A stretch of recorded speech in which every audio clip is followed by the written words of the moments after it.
Assalamualaikum, magandang araw po.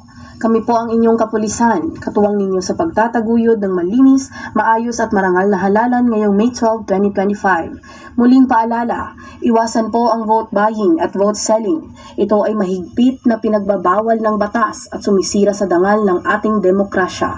Ang sinumang mapatunayang sangkot ay maaaring makulong, mawala ng karapatang bumoto, at madiskwalipika sa serbisyong publiko. Bumoto po tayo ng malaya, tapat at mapayapa. Sama-sama nating pangalagaan ang halalan. Maraming salamat po sa inyong kooperasyon. Assalamualaikum, magandang araw po. Kami po ang inyong kapulisan, katuwang ninyo sa pagtataguyod ng malinis, maayos at marangal na halalan ngayong May 12, 2025. Muling paalala, iwasan po ang vote buying at vote selling. Ito ay mahigpit na pinagbabawal ng batas at sumisira sa dangal ng ating demokrasya. Ang sinumang mapatunayang sangkot ay maaaring makulong, mawala ng karapatang bumoto at madiskwalipika sa serbisyong publiko. Bumoto po tayo ng malaya, tapat at mapayapa. Sama-sama nating pangalagaan ang halalan. Maraming salamat po sa inyong kooperasyon.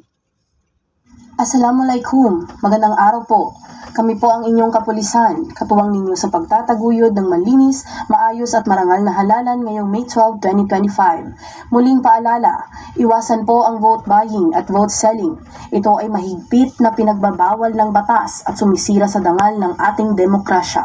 Ang sinumang mapatunayang sangkot ay maaaring makulong, mawala ng karapatang bumoto at madiskwalipika sa serbisyong publiko. Bumoto po tayo ng malaya, tapat at mapayapa. Sama-sama nating pangalagaan ang halalan. Maraming salamat po sa inyong kooperasyon. Assalamualaikum, magandang araw po. Kami po ang inyong kapulisan, katuwang ninyo sa pagtataguyod ng malinis, maayos at marangal na halalan ngayong May 12, 2025. Muling paalala, iwasan po ang vote buying at vote selling. Ito ay mahigpit na pinagbabawal ng batas at sumisira sa dangal ng ating demokrasya. Ang sinumang mapatunayang sangkot ay maaaring makulong, mawala ng karapatang bumoto at madiskwalipika sa serbisyong publiko. Bumoto po tayo ng malaya, tapat at mapayapa. Sama-sama nating pangalagaan ang halalan. Maraming salamat po sa inyong kooperasyon. Assalamualaikum, magandang araw po. Kami po ang inyong kapulisan, katuwang ninyo sa pagtataguyod ng malinis, maayos at marangal na halalan ngayong May 12, 2025. Muling paalala, iwasan po ang vote buying at vote selling. Ito ay mahigpit na pinagbabawal ng batas at sumisira sa dangal ng ating demokrasya. Ang sinumang mapatunayang sangkot ay maaaring makulong, mawala ng karapatang bumoto at madiskwalipika sa serbisyong publiko. Bumoto po tayo ng malaya, tapat at mapayapa. Sama-sama nating pangalagaan ang halalan.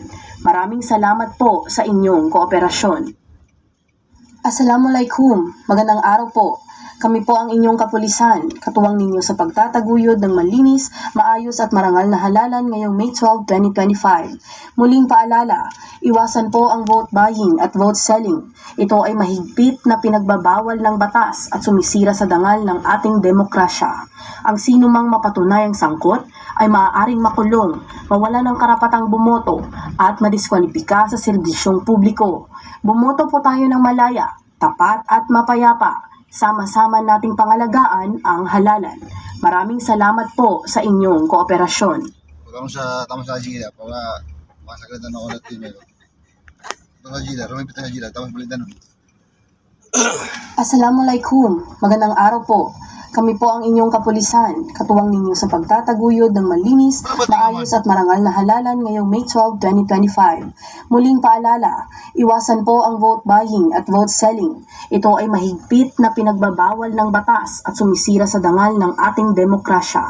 Ang sinumang mapatunayang sangkot ay maaaring makulong, mawala ng karapatang bumoto at madiskwalipika sa serbisyong publiko. Bumoto po tayo ng malaya, tapat at mapayapa. Sama-sama nating pangalagaan ang halalan. Maraming salamat po sa inyong kooperasyon. Assalamualaikum, magandang araw po. Kami po ang inyong kapulisan, katuwang ninyo sa pagtataguyod ng malinis, maayos at marangal na halalan ngayong May 12, 2025. Muling paalala, iwasan po ang vote buying at vote selling. Ito ay mahigpit na pinagbabawal ng batas at sumisira sa dangal ng ating demokrasya. Ang sino mang mapatunayang sangkot ay maaaring makulong, mawala ng karapatang bumoto at madiskwalipika sa serbisyong publiko. Bumoto po tayo ng malaya, tapat at mapayapa. Sama-sama nating pangalagaan ang halalan. Maraming salamat po sa inyong kooperasyon.